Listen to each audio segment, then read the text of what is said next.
Some things are just easier to see in a video, so here's a little video showing you how to join the short sides of your headband. We've got it, the center is in the middle and all the seams are seam side down, and we're going to fold it with short sides together. Now for the sake of the first part of this video, I left a really long gap here. Your gap from notch to the end would only be that big if you're following the pattern.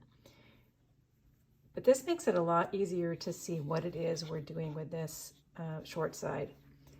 When the gap is really big, we can unfold these all the way, and you can see we're just going to lay these short edges with the right sides together and sew all the way down the short edge and close it up.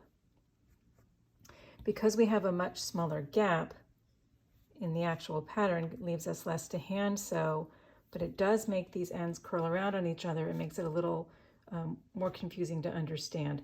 So I'm going to show you that next so that you can see what it looks like to do it exactly per the pattern. So now I'll show you the same thing, but with the small gap left in the long seam the way the pattern tells you to do it. So I've got my headband, bow center around it, all of the seams are seam side down, fold it in half so that the short edges are together. And we're going to do exactly the same thing. We're just sewing these two short edges together with right sides together, but it's trickier because this is all curled up now and we have to do it slowly. So you can kind of see how there's 4 layers here.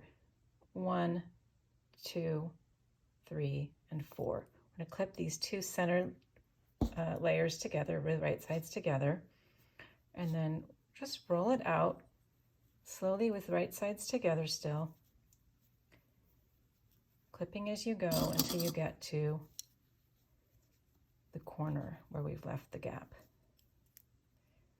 There's one, and I'll just hurry this along and get all the way to the corner so you can see what it looks like.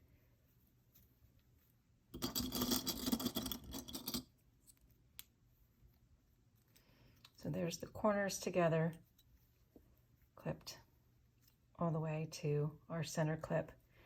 Go ahead and take that to your machine. You can't clip this and sew it all at once. Go ahead and take it to your machine and sew from this corner to the center clip. I'll show you what that looks like. I'll just place this under the presser foot, starting at the corner with my 3/8 inch seam allowance, and sew from the corner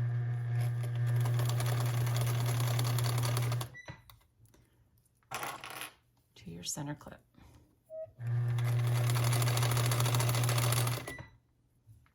So you have to go slowly and make sure your sides are still matched up. And when you can't go any further, you can either reclip this or you can just do it with your fingers. Just keep pulling your short sides, making sure you don't catch that middle.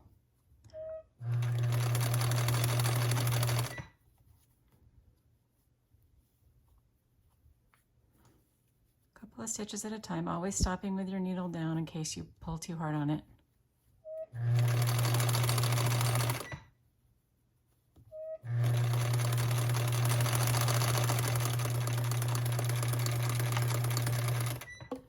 And there we go.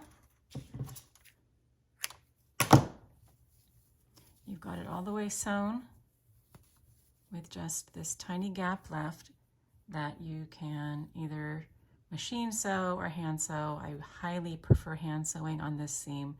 If you machine sew it, you'd be making a little line of straight stitches through these layers like this. It leaves a little ridge there, and that's the part that's going to be right against baby's head or your head. So hand sewing will make that invisible. All right, it's time to stick your bow in there and see how incredibly cute it is. In fact, we're just going to do it because it's too cute to stop now, right?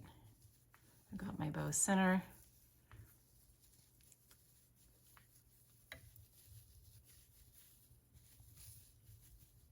And I can arrange this a lot better with more time, but that's the basic look of it, and darn, that's cute.